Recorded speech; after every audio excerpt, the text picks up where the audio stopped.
So Gary, how did you get into the bed bug business? My wife was a property manager. She came across the problem. This was in late 2009, like October of 2009.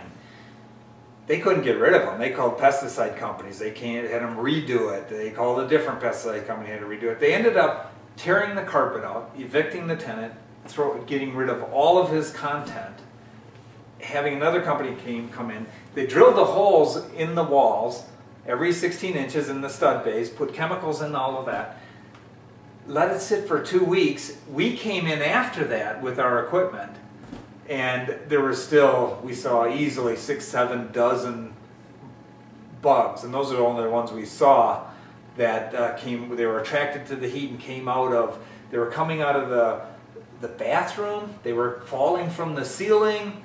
We were quite amazed. Where did bed bugs come from? How long have they been in our culture?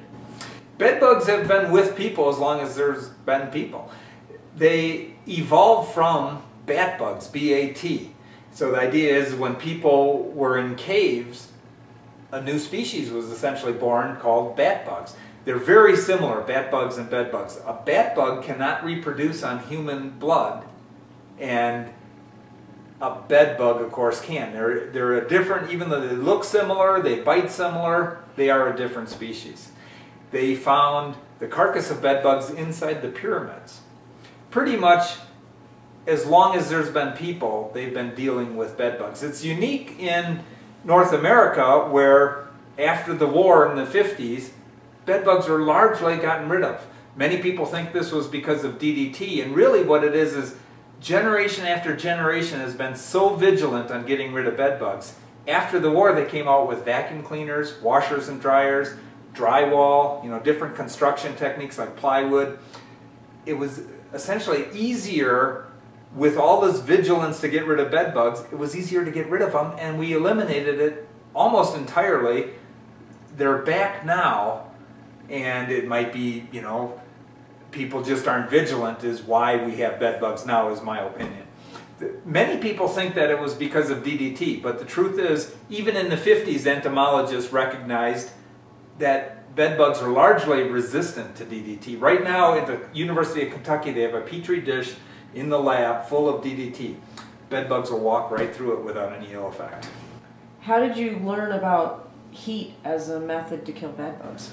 Well, this goes back to when my wife was a property manager and they couldn't get these bed bugs out of the unit. They couldn't rent it. I mean, it had bed bugs. They could not rent this with good conscience to another person.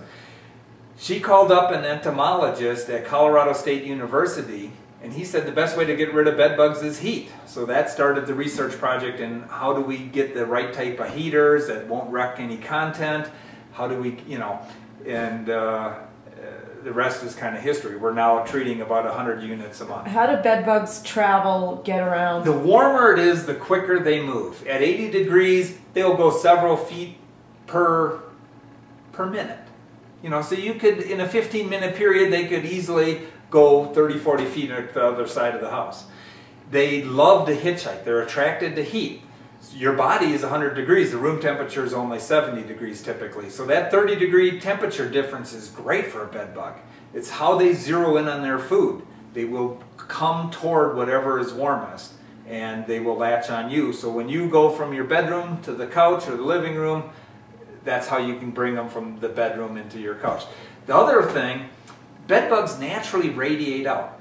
They go through, the female goes through a traumatic insemination where the male spears the female right through the body. Blood, guts, and it's a testimony on how hardy these bugs are that they survive this. They don't like it. The bed bugs, the females, will try to flee the males, and so they're naturally going to try to leave and go somewhere where they're not going to be speared.